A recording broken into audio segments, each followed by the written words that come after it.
Hello guys, this is Manju Kumari and welcome to beginning for learning. तो आज का जो हमारा टॉपिक है वो है पॉलिटिकल साइंस का टॉपिक। वो है आज हम डिस्कस करने वाले हैं ब्रिटिश कॉन्स्टिट्यूशन। ब्रिटिश कॉन्स्टिट्यूशन क्या है, ठीक है, कैसे जो है वो डेवलप हुआ है, इस सब की बात जो है मैं इससे पहले वाले वीडियो में जो है वो कर चुकी हूँ, इसलिए आप पहले वो वाले वीडियो देखें तो ये जो है वो आसानी से समझ में आएगा।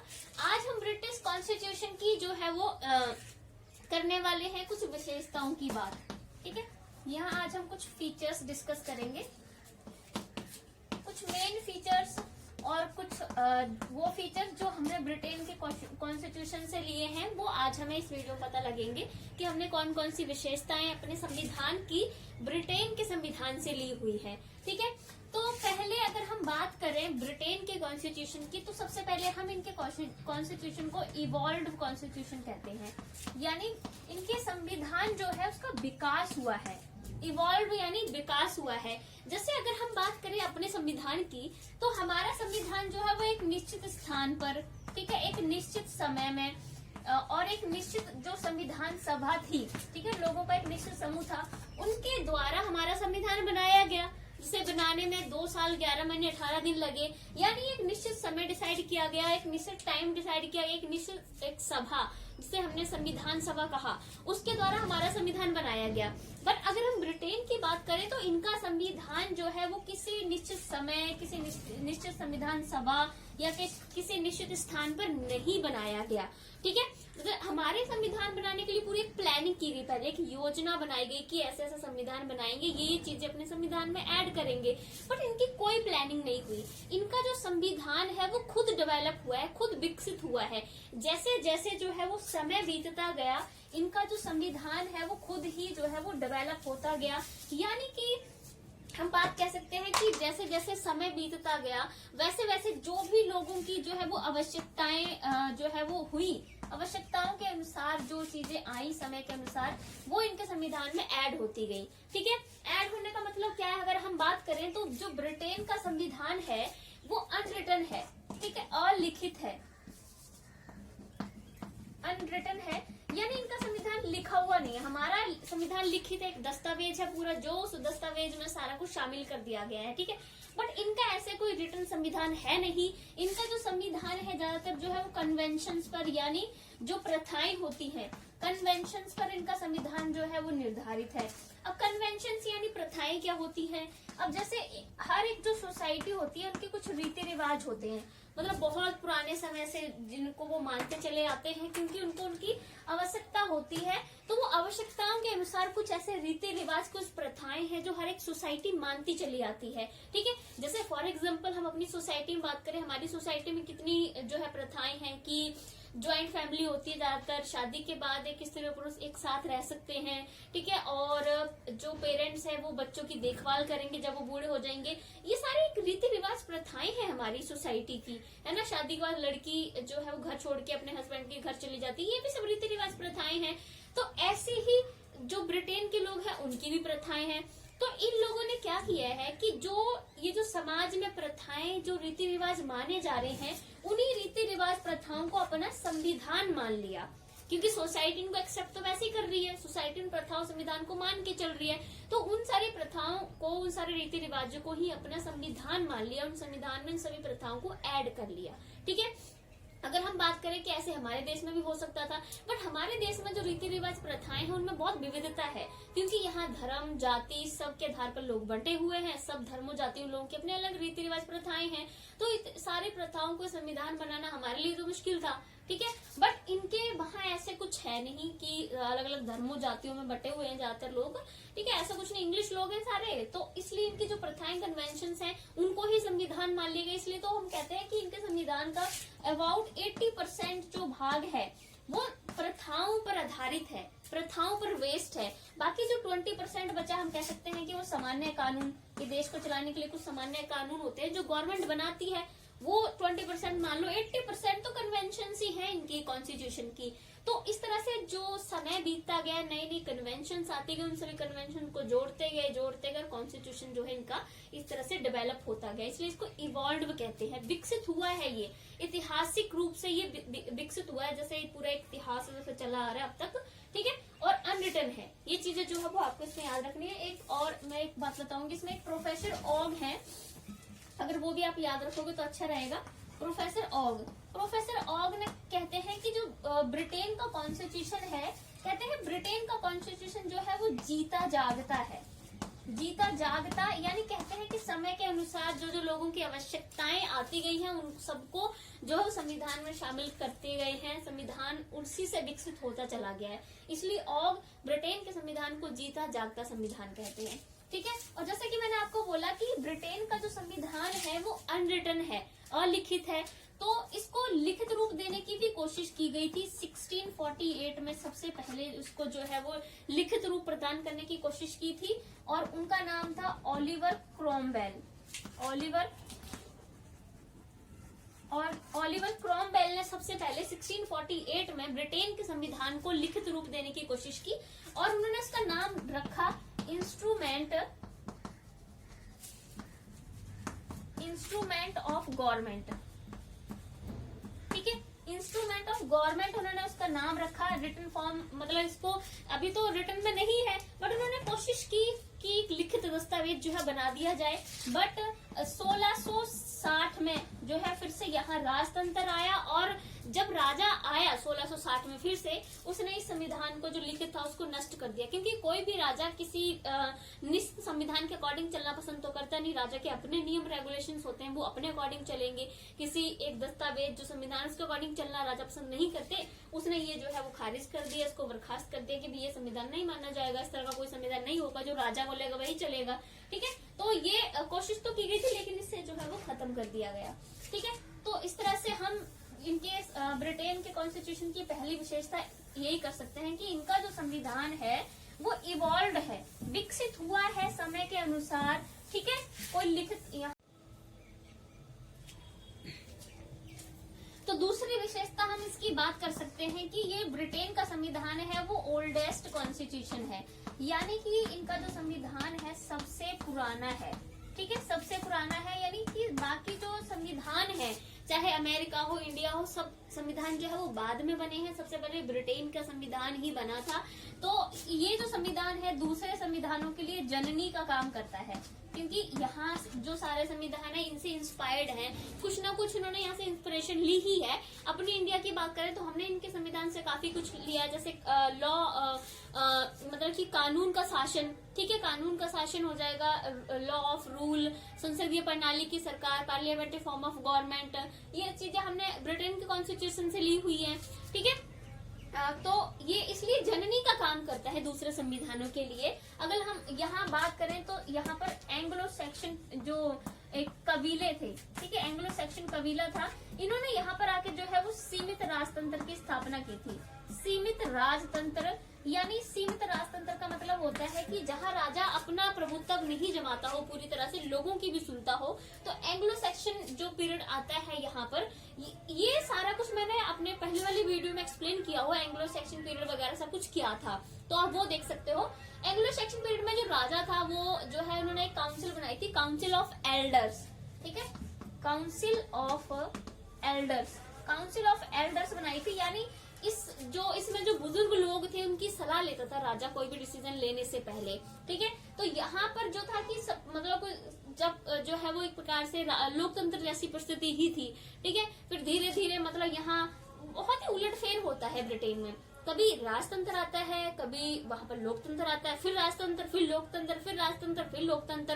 पहले वीडियो आप देखोगे तो अच्छे से समझ में आ जाएगा।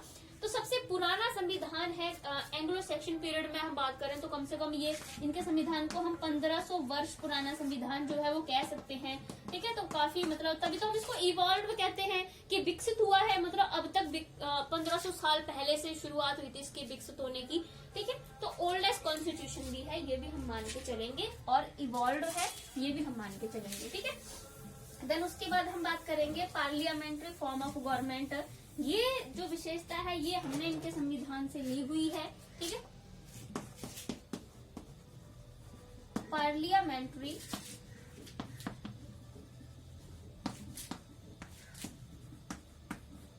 Form of government.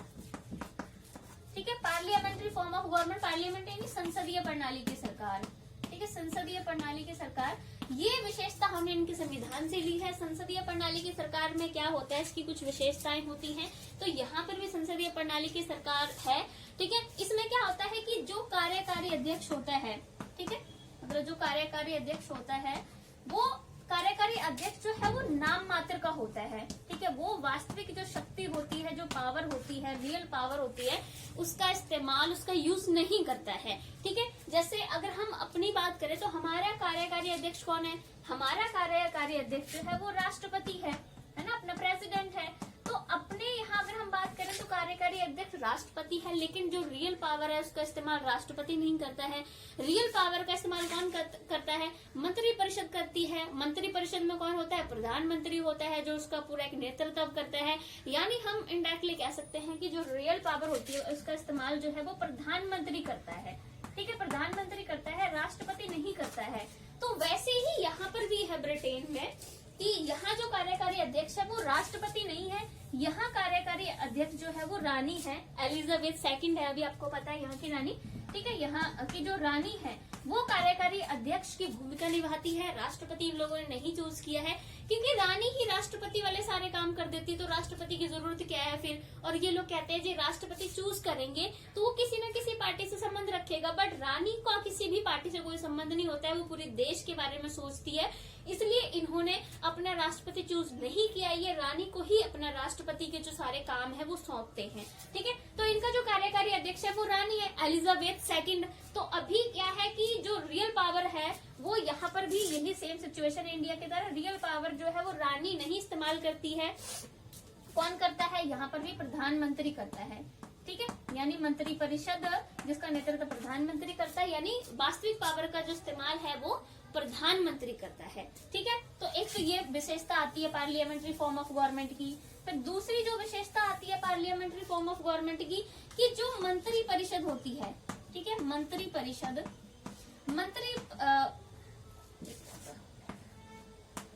जो मंत्री परिषद होता है उसका जो कार्यकाल होता है वो कोई कार्यकाल निश्चित नहीं होता कि आप 6 साल के लिए चूज किए गए हो या 7 साल के लिए चूज किए गए हो, कार्यकाल निश्चित नहीं है।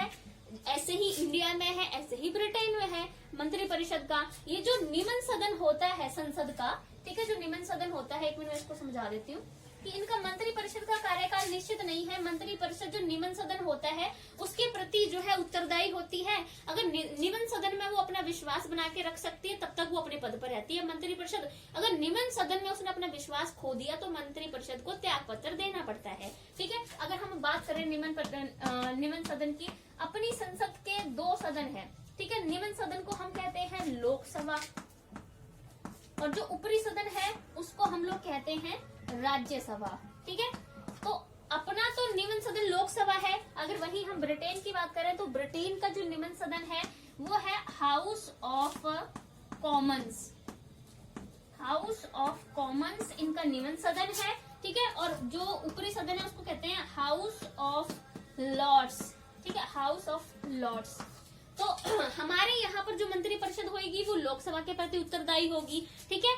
और अगर हम लोग बात करें कि ब्रिटेन की जो मंत्री परिषद होगी वो हाउस ऑफ लॉर्ड्स के प्रति जो है वो एक प्रकार से उत्तरदायी होगी, जवाबदेही होगी, क्योंकि इनका निमन सदन हाउस ऑफ कॉमन्स है। अगर मैं यही थोड़ा सा बता देती हूँ कि इनका हाउस ऑफ लॉर्ड्स ऊपरी सदन है, और यहाँ पर जो भी मेंबर्स होते हैं हाउस ऑफ लॉर्ड्स में वो सारे जो है उनका पद जो है वो पैतृक होता है, पैतृक होता है। और जितने भी मेंबर होते हैं वो राज घराने से, राजाओं के जो घराने होते हैं ऊंचे घराने से जो है वो संबंध रखते हैं। जो कॉमन पीपल होते हैं वो यहाँ जो है वो किसी तरह का कोई पद प्राप्त नहीं कर सकते हैं। यहाँ पद पैतृक होते हैं, राजघराने के लोग ही आते हैं। अपनी राज्यसभा में ऐसा कुछ भी नहीं है। अपने तो जो राज्य विधानसभा के जो निर्वाचित सदस्य होते हैं वो चूज करते हैं राज्यसभा के मेंबर्स को।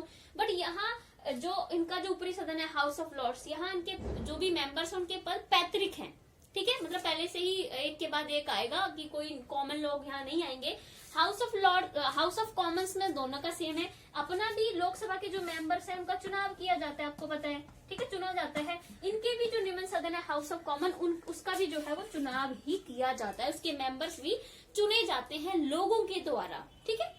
तो ये हमारी बात है कि दूसरी विशेषता जो मैं बता रही थी कि जो मंत्री परिषद है वो निमन सदन के प्रति जो है अपने उत्तरदायी होती है मंत्री परिषद, और निमन सदन सदन में विश्वास खोने के बाद उसको त्याग पत्र देना होता है। और जो मंत्री परिषद होती है उसकी दो तरह की रिस्पॉन्सिबिलिटीज होती हैं, ठीक है, दो तरह की रिस्पॉन्सिबिलिटी होती है मंत्री परिषद की। एक तो होती है कलेक्टिव यानी सामूहिक रूप से ये जिम्मेदार होते हैं। दूसरी होती है इंडिविजुअल, ठीक है, दूसरी रिस्पॉन्सिबिलिटी होती है इंडिविजुअल। कलेक्टिव रिस्पॉन्सिबिलिटी यानी सामूहिक रूप से जिम्मेदारी का मतलब है कि मंत्री परिषद के जो सारे सदस्य हैं वो सामूहिक रूप से किसी भी काम के प्रति जो है वो उत्तरदायी हैं। जैसे मान लीजिए अगर एक किसी मंत्री ने जो है वो मतलब कि कोई गलत काम किया है, ठीक है, तो उसको त्याग पत्र देना पड़ेगा। इसका मतलब है कि सारी मंत्री परिषद को जो है वो त्याग पत्र देना पड़ता है। अगर एक मंत्री के खिलाफ अविश्वास पत्र जारी होता है तो सारे मंत्री परिषद के खिलाफ अविश्वास पत्र जो है वो जारी होगा। और इंडिविजुअली में होता है कि इनको जो है वो अलग अलग डिपार्टमेंट्स दिए गए होते हैं। जैसे मान लीजिए मंत्री परिषद में जितने भी मेंबर्स हैं, ये अलग अलग मेंबर्स हैं, तो हर मेंबर को एक डिपार्टमेंट दिया गया होता है कि आपने ये संभालना है, आपने ये संभालना है, आपने ये संभालना है। कि किसी को फाइनेंस का दे दिया, किसी को एग्रीकल्चर का दे दिया, किसी को ट्रांसपोर्टेशन का डिपार्टमेंट दे दिया। तो इंडिविजुअली भी इनकी रिस्पॉन्सिबिलिटीज होती है और कलेक्टिव रूप से भी इनकी रिस्पॉन्सिबिलिटीज जो है वो होती हैं।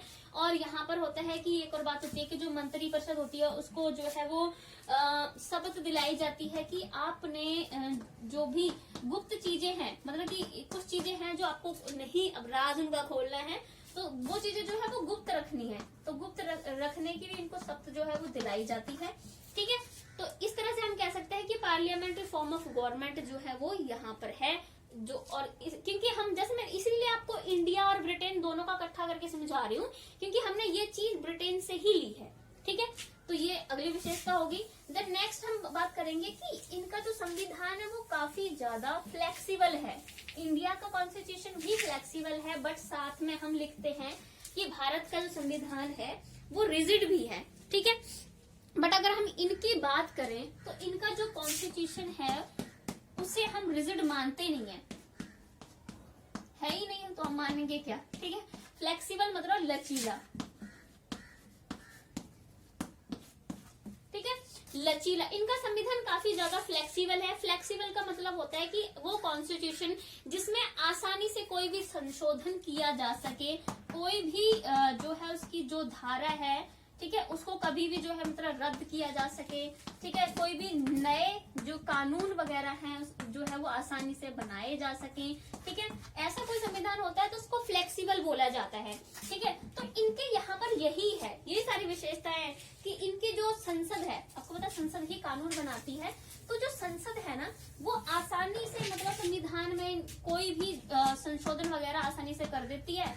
कोई भी जो पुराने कानून है उनको रद्द कर देती है, नए कानून आसानी से बना सकती है। मतलब एक संसद जो है वो एक साधारण से बहुमत, मतलब साधारण से बहुमत हम कह सकते हैं, ठीक है। साधारण से बहुमत से ही कोई भी चेंज जो है वो संविधान में कर देती है इनकी संसद, ठीक है। अब हम कहते हैं कि ऐसे कैसे कर लेती है। अब देखो दो तरह के कानून होते हैं, एक तो होते हैं संवैधानिक, ठीक है। संवैधानिक मतलब जो संविधान में लिखे गए हैं संवैधानिक कानून होते हैं, और एक होते हैं सामान्य कानून, ठीक है।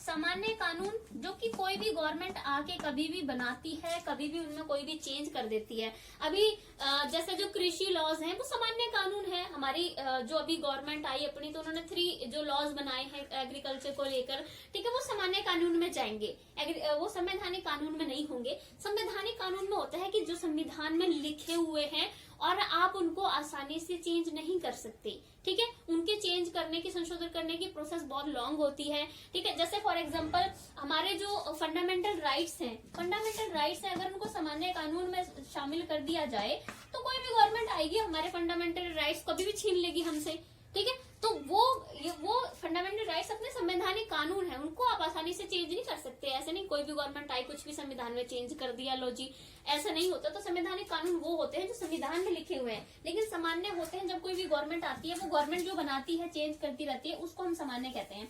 तो अगर हम ब्रिटेन में हम बात करें तो इनके जो संवैधानिक कानून है और जो उनके सामान्य कानून है उसमें डिफरेंस करके बताया ही नहीं गया है कि ये वाले कानून संवैधानिक हैं और ये वाले सामान्य कानून है। इस तरह से नहीं बताया गया है। जैसे फॉर एग्जांपल कि हमें बता दिया गया है कि हमारे फंडामेंटल राइट्स और भी बहुत सारी चीजें ये सब संवैधानिक आते हैं, और जो गवर्नमेंट ऐसे बना रही है वो सारे सामान्य कानून में आते हैं। इस तरह से वहां बताया नहीं गया कि कौन सा कानून संवैधानिक है और कौन सा कानून सामान्य कानून है। तो अगर ऐसे डिफरेंशिएशन किया ही नहीं गया तो संसद किसी भी कानून में, चाहे वो संवैधानिक हो चाहे वो सामान्य हो, किसी में भी आसानी से चेंज कर देगी। तो इसलिए यही यहाँ की संसद को फायदा मिलता है कि वो किसी में भी चेंज कर देती है आराम से, ठीक है। और एक और ये बात है कि एक तो ये इस वजह से जो है फ्लेक्सिबल है, क्योंकि आसानी से चेंज कर लेती है जब डिफरेंशिएशन किया ही नहीं गया कि कौन सा संवैधानिक है और कौन सा सामान्य है। और बाकी यहाँ की जो संसद है, जैसे आगे हम अपनी न्यायपालिका की बात करें, ठीक है, जुडिशरी की हम बात करते हैं, तो जो हमारी न्यायपालिका है उसको एक स्पेशल पावर मिली हुई है, ठीक है। कौन सी स्पेशल पावर है? Power of judicial review. Power of judicial review, न्यायिक पुनर्निरीक्षण का अधिकार, न्यायिक पुनर्निरीक्षण का अधिकार, पावर ऑफ जुडिशियल रिव्यू। ये हमारी जो न्यायपालिका है उसको ये अधिकार जो है मिला हुआ है। तो ये अधिकार क्या होता है? पावर ऑफ जुडिशियल रिव्यू क्या होता है कि अगर कोई भी सरकार कोई ऐसा कानून बनाती है जो संविधान के मूल धाराओं के खिलाफ जाता है तो उसे असंवैधानिक घोषित किया जा सकता है न्यायपालिका द्वारा, ठीक है, ये होता है। बट हम ब्रिटेन में करें तो इनकी ब्रिटेन की जो न्यायपालिका है उसको पावर ऑफ जुडिशियल रिव्यू प्राप्त ही नहीं है। प्राप्ति नहीं है का मतलब ये है कि संसद कोई भी कानून बनाएगी, ठीक है, तो न्यायपालिका उसको रद्द नहीं कर सकती। हमारे न्यायपालिका कर सकती है अगर संविधान के खिलाफ जा रहा है तो, बट इनकी न्यायपालिका को ये अधिकार प्राप्त नहीं है, तो वो इस तरह से कोई कानून रद्द नहीं कर सकते। तो संसद अपनी मर्जी से कानून बना रही है, कोई टेंशन ही नहीं है। हमारे यहाँ संसद को है कि अगर गलत जा रहा होगा कोई कानून तो न्यायपालिका आएगी बीच में, ठीक है, हमारे संविधान की रक्षा करेगी। बट यहाँ नहीं है। एक तो इसलिए ही यहाँ पर हम कहते हैं कि जो संसद है उसकी सर्वोच्चता है। यहाँ पर हमारे यहाँ सर्वोच्चता किसकी है? हमारे यहाँ सर्वोच्चता है संविधान की, ठीक है। हमारे भारत में संविधान की सर्वोच्चता है, संविधान सबसे ऊपर है, लेकिन यहाँ सर्वोच्चता मानी जाती है ब्रिटेन में संसद की, ठीक है, संसद की सर्वोच्चता ब्रिटेन में मानी जाती है। और ये है कि यहाँ पर संसद जो है वो साधारण से ही बहुमत से कोई भी चेंज जो है वो आसानी से कर देती है, इसलिए संसद को ज्यादा कोई टेंशन होती नहीं है, ठीक है। और अब हम नेक्स्ट जो पॉइंट करने वाले हैं,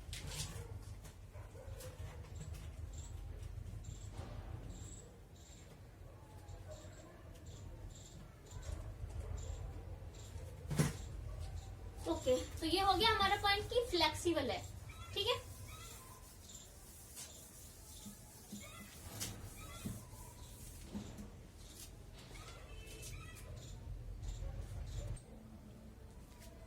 तो नेक्स्ट जो हम बात करने वाले हैं, मैं यहाँ पर 3 शब्द जो है वो इनके कॉन्स्टिट्यूशन में आते हैं। एक तो है डेमोक्रेसी, डेमोक्रेसी, ठीक है। दूसरा यहाँ पर आता है एरिस्टोक्रेसी, और जो तीसरा आता है वो आता है मोनार्की।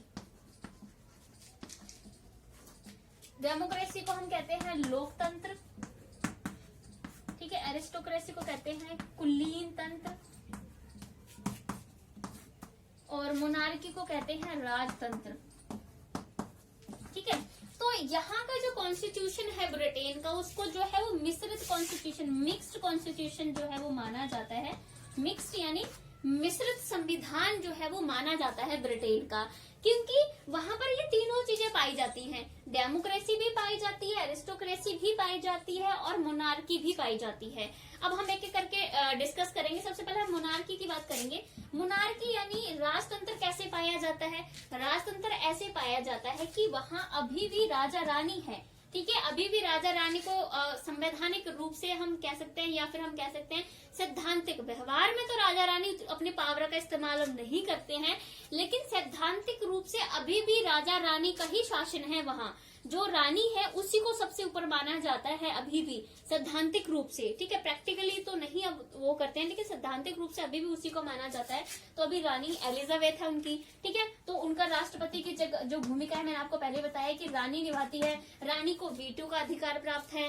रानी जो है वो जो भी युद्ध होती है या शांति होता है उसकी घोषणा कर सकती है, ठीक है। संसद को जो है वो भंग कर सकती है रानी। तो रानी और जो भी उच्च पद होते हैं उनकी नियुक्ति जो है वो रानी के द्वारा की जाती है। तो इस तरह से हम कह सकते हैं कि वहाँ राजतंत्र है मौजूद है, ठीक है। तो वहां पर ब्रिटेन में राजतंत्र भी है। फिर हम बात करेंगे कुलीन तंत्र कैसे है, एरिस्टोक्रेसी कैसे है।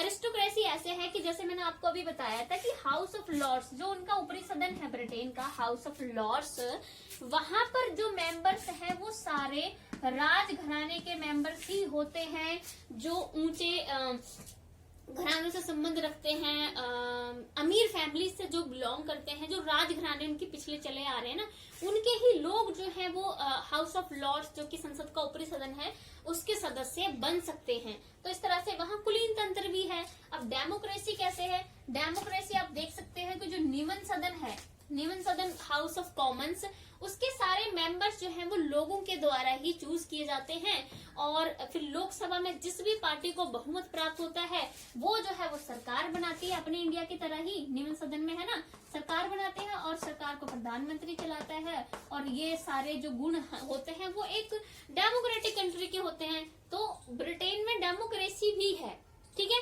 तो इस तरह से ये तीनों विशेषताएं जो है वो वहाँ के संविधान में पाई जाती हैं, ठीक है। हमारे यहाँ तो सिर्फ और सिर्फ डेमोक्रेसी है, लेकिन ब्रिटेन में सारी चीजें जो है वो आपको देखने को मिलेंगी, ठीक है। देन नेक्स्ट पॉइंट हम बात कर सकते हैं यहाँ पर रूल ऑफ लॉ। वो तो है ही, हम पहले ही बात कर चुके हैं। कुछ और इम्पोर्टेंट टॉपिक की बात करते हैं, जैसे कि बाय कैमरल लेजिस्लेचर, ये भी हमने यही से लिया हुआ है।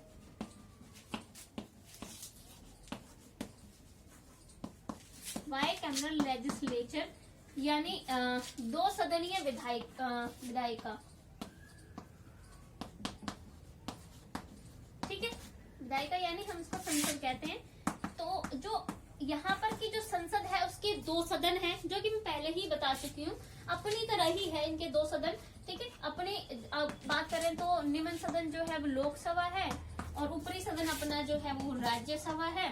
और वैसे ही अगर हम इनकी बात करें तो इनका ऊपरी सदन जो है वो हाउस ऑफ लॉर्ड्स है, ठीक है। और जो निम्न सदन है वो है हाउस ऑफ कॉमन्स, ठीक है। तो इनके भी दो सदन हैं संसद के। और लोकसभा के जो मेंबर होते हैं सारे, उनका लोगों द्वारा चुनाव किया जाता है। तो इनका भी, ब्रिटेन का भी लोगों द्वारा चुनाव ही किया जाता है लोकसभा के मेंबर्स का। और ये 5 साल के लिए चुने जाते हैं। हाउस ऑफ कॉमन्स के जो मेंबर होते हैं, जैसे हमारी लोकसभा के जो मेंबर्स का 5 साल के लिए चूज किए जाते हैं, तो हाउस ऑफ कॉमन्स के भी 5 साल के लिए ही चूज किए जाते हैं।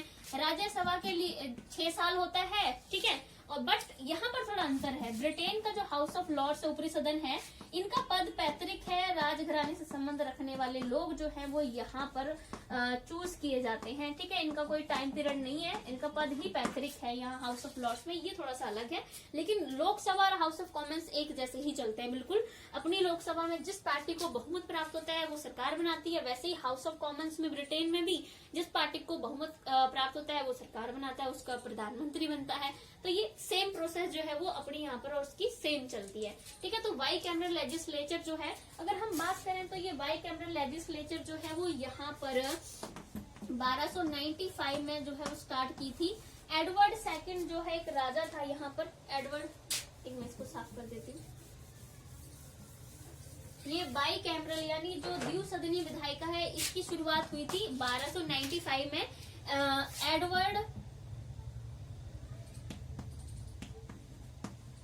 एडवर्ड प्रथम ने इसकी शुरुआत की थी, ठीक है। एडवर्ड प्रथम ने जो है सबसे पहले इसकी जो है वो यहाँ पर शुरुआत की थी बाय कैमरल लेजिस्लेचर की। उन्होंने एक सभा बुलाई थी जिनको उन्होंने मॉडल पार्लियामेंट का नाम दिया था। ये मैं लिख देती हूँ यहाँ पर, मॉडल पार्लियामेंट, ठीक है। मॉडल पार्लियामेंट का उन्होंने नाम दिया था, ये सभा बुलाई थी। और तभी इन्होंने ये डिसाइड किया था कि भाई जो विधायिका होगी उसके जो है वो 2 सदन जो है वो माने जाएंगे, ठीक है। तो जैसे अपनी तभी हमने ये वाली विशेषता जो है वो इन्हीं से ली हुई है। तभी हम मानते हैं कि हमने काफी चीजें जो है वो ब्रिटेन के संविधान से ली हुई हैं। तो नेक्स्ट जो हम बात करने वाले हैं, हम बात करेंगे यूनिटरी गवर्नमेंट, ठीक है। यहाँ पर यूनिटरी गवर्नमेंट पाई जाती है। अगर हम अपनी इंडिया की बात करें तो हमारे यहाँ यूनिटरी गवर्नमेंट नहीं पाई जाती है, हमारे यहाँ फेडरल गवर्नमेंट है। इसमें थोड़ा सा अंतर है। पढ़ाऊंगी ना तो आसानी से थोड़ा सा याद रहती हैं चीजें, ठीक है। अगर हम ब्रिटेन की बात करें, ठीक है, ब्रिटेन, और यहाँ अपने भारत की बात करेंगे। ब्रिटेन में जो गवर्नमेंट पाई जाती है उसको हम कहते हैं यूनिटरी, ठीक है, यूनिटरी गवर्नमेंट पाई जाती है। हमारे यहाँ पर जो है वो फेडरल, फेडरल यानी जिसको अभी मुझे हिंदी में याद नहीं आ रहा है कि फेडरल को क्या कहते हैं, फेडरल मुझे भी चलो मैं बाद में बता दूंगी उसको हिंदी में। यूनिटरी का मतलब एकात्मक, ठीक है। संघात्मक सरकार बोलते हैं, देखो संघ सरकार ऐसे कुछ, ठीक है। फेडरल गवर्नमेंट अपने भारत में पाई जाती है, यहाँ पर यूनिटरी गवर्नमेंट पाई जाती है। अब फेडरल क्या होती है, फेडरल में फेडरल जो गवर्नमेंट होती है, मेरी जवानी फिसल रही है बार-बार। फेडरल जो गवर्नमेंट होती है उसमें क्या होता है कि जो पावर्स होती हैं, जो शक्तियां होती हैं, उनको कई सरकारों में या कई स्तरों पर जो है वो बांट दिया गया होता है, ठीक है। शक्तियों का यहाँ पर बंटवारा किया गया होता है। जैसे कि आप अपने इंडिया में देख सकते हो कि जो पावर है उसको बंटवारा किया गया है कई सरकारों में। 3 स्तर की सरकारें होती हैं हमारी यहाँ पर। एक सेंटर हो जाता है, ठीक है, फिर स्टेट गवर्नमेंट हो जाती है, फिर उसके बाद जो हमारी लोकल गवर्नमेंट्स होती हैं, ठीक है। तो हमारे यहाँ पर जो है वो पावर्स को जो है वो बांटा गया है, क्योंकि हमारे यहाँ फेडरल गवर्नमेंट है, ठीक है, तो पावर्स को बांट दिया जाता है। लेकिन यहाँ पर यूनिटरी गवर्नमेंट है। यूनिटरी मतलब यहाँ पर जो है वो सारी जो पावर है वो सेंटर के हाथ में है, ठीक है। जो सेंटर गवर्नमेंट है उसके हाथ में ही सारी पावर है। अगर हम बात करें तो यहाँ पर भी स्थानीय सरकारें हैं, लेकिन स्थानीय सरकारों जो है, स्थानीय सरकारों की वैल्यू, जितना उनको पावर्स दी गई हैं हमारे इंडिया में उतनी यहाँ नहीं दी गई हैं। यहाँ ब्रिटेन में जो सेंट्रल गवर्नमेंट है, सेंट्रल गवर्नमेंट ही सबसे ज्यादा पावरफुल है, ठीक है। और स्थानीय जो सरकारें हैं उनको संसद के द्वारा पावर दी जाती है, तो संसद जब मर्जी इनकी पावर ले लेती है वापस और कभी भी इन पे कोई भी प्रतिबंध लगा देती है। यानी जो स्थानीय सरकार है यहाँ पर वो सेंट्रल गवर्नमेंट के भरोसे चलती हैं, मतलब सेंट्रल गवर्नमेंट उनको पावर देगी तो देगी, जब मर्जी दी पावर, जब मर्जी वापस ले ली। अपने इंडिया में ऐसा नहीं है। अपने यहाँ तो संविधान में साफ साफ लिख दिया गया है कि सेंटर को कितनी पावर दी गई है। तभी हमने बनाई ना 3 सूची हमारी, एक संवर्ती सूची आती है, उसके बाद एक राज्य सूची आती है, फिर केंद्र सूची आती है। केंद्र सूची में अपना ये सेंटर वाला होता है, और राज्य सूची में अपने जो राज्य की पावर्स हैं उनके बारे में डिफाइन किया गया है, और अपनी संवर्ती सूची में कि दोनों एक साथ कौन कौन से काम करेंगे वो डिफाइन किया गया है। तो यहाँ पर यूनिटरी गवर्नमेंट है, यानी कि यहाँ पर एकात्मक सरकार है। यहाँ सारी पावर्स जो है वो सेंट्रल गवर्नमेंट के हाथ में ही है, वही सब कुछ चलाती है। और जो स्थानीय सरकारें हैं उनको तो मतलब एक तरह से है कि संसद के भरोसे ही एक प्रकार से जो है वो रहना पड़ता है। तो हम कह सकते हैं, क्योंकि यहाँ पर हम कह सकते हैं कि ब्रिटेन में एकात्मक सरकार है, ठीक है। एकात्मक सरकार, और हम किस किस बेस पे कहते हैं कि एकात्मक सरकार है, क्योंकि यहाँ पर जैसे अपने इंडिया में जो विषय बांटे गए हैं, 3 सूचियां बनाई गई है ना, तो यहाँ पर जो है वो विषयों का बंटवारा किया नहीं गया है ब्रिटेन में, ठीक है। ठीक है, तो इस तरह से हम कह सकते हैं कि ब्रिटेन में जो है वो यूनिटरी गवर्नमेंट है, एकात्मक सरकार है, ठीक है। नेक्स्ट जो हम विशेषता करने वाले हैं, नेक्स्ट हम बात करेंगे मिक्स गवर्नमेंट की, हमने बात कर ली। अब हम लोग बात करेंगे gap between theory and practice.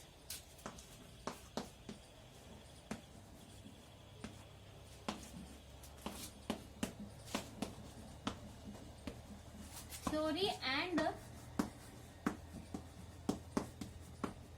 Practice. Theory मतलब सिद्धांत, सैद्धांतिक रूप से यहाँ पर क्या बात है, ठीक है, और प्रैक्टिस यानी व्यवहार में क्या बात है, ठीक है।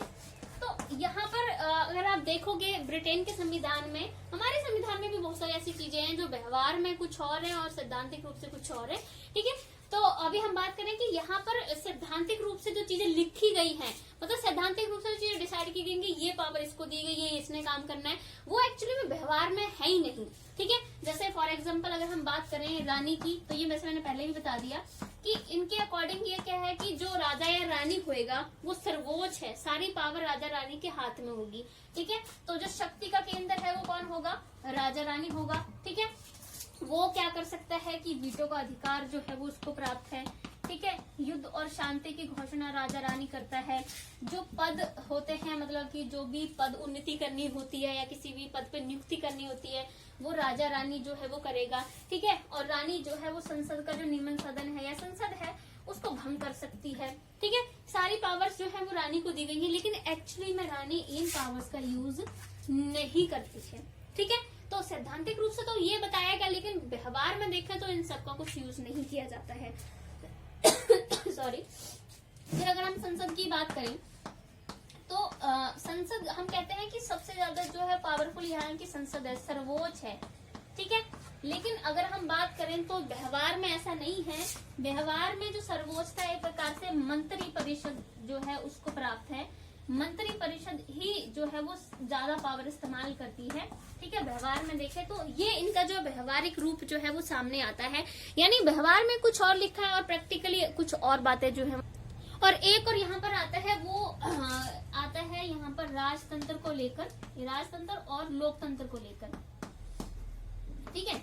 यहाँ पर व्यवहार में अगर हम सैद्धांतिक रूप से बात करें तो यहाँ पर राजतंत्र है, लेकिन व्यवहार में यहाँ पूरी तरह से जो है वो लोकतंत्र है, ठीक है।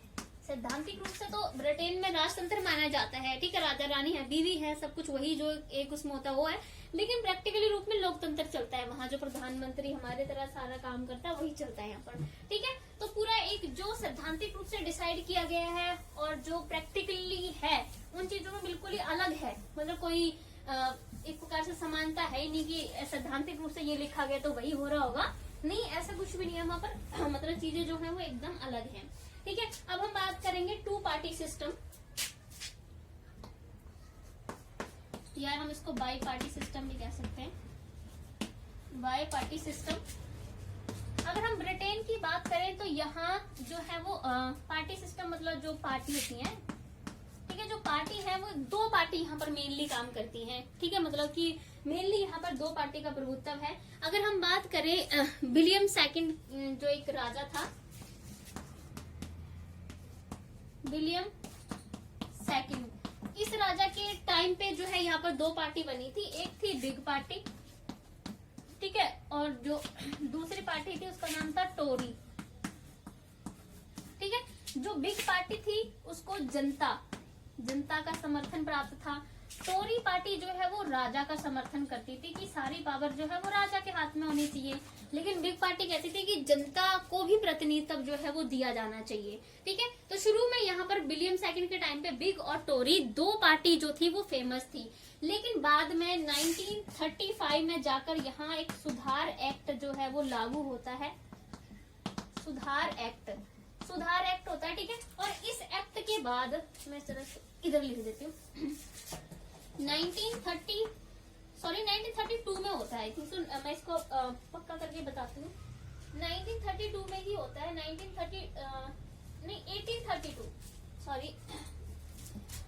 1832 में यहाँ पर आता है सुधार एक्ट।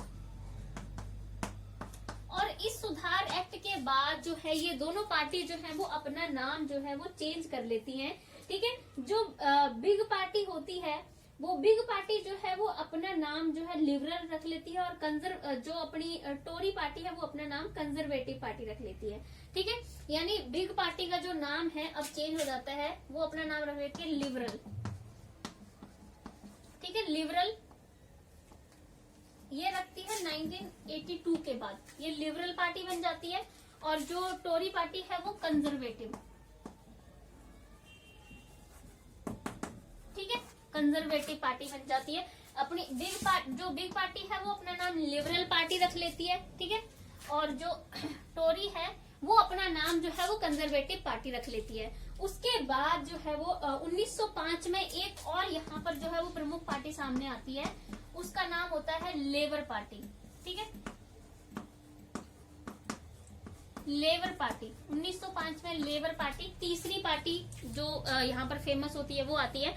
उसके बाद यहाँ पर 1923 में जो है वो ये जो लेबर पार्टी होती है और जो अपनी लिबरल पार्टी है, ये दोनों पार्टी लेबर और लिबरल पार्टी दोनों मिलकर जो है वो 1923 में चुनाव लड़ती हैं, ठीक है, और जीत भी जाती हैं। फिर उसके बाद धीरे धीरे ये जो लिबरल पार्टी थी, जो कि हमारे पहले बिग पार्टी थी, इसका जो प्रभाव है वो, इसका प्रभाव जो है वो कम होने लगता है धीरे धीरे लिबरल पार्टी का, और जो लेबर पार्टी है उसका प्रभाव जो है वो ज्यादा बढ़ता जाता है। तो अगर हम अभी बात करें तो अभी ब्रिटेन में जो लेबर पार्टी है और जो कंजर्वेटिव पार्टी है, ये दो पार्टियां जो है वो सबसे ज्यादा फेमस है ब्रिटेन में। और भी पार्टी है यहाँ पर, लेकिन इन दोनों पार्टी का जो है वो ज्यादा ही प्रभाव है। एक तीसरे नंबर पर यहाँ पर जो पार्टी आती है उसका नाम है Scottish national party. Scottish national party, SNP बोलते हैं, ठीक है। स्कॉटिश नेशनल पार्टी, ये पार्टी अभी ब्रिटेन में तीसरे नंबर पे आती है, ठीक है। बाकी ये दोनों पहले दूसरे पे चलती हैं। बाकी थर्ड जो फेमस पार्टी है वो है अपनी SNP, ठीक है। तो यहाँ मेनली तो 2 पार्टी सिस्टम ही माना जाता है कि यही 2 पार्टी ज्यादा रहती है मेनली, ठीक है। तो ब्रिटेन में 2 पार्टी सिस्टम, लेकिन इंडिया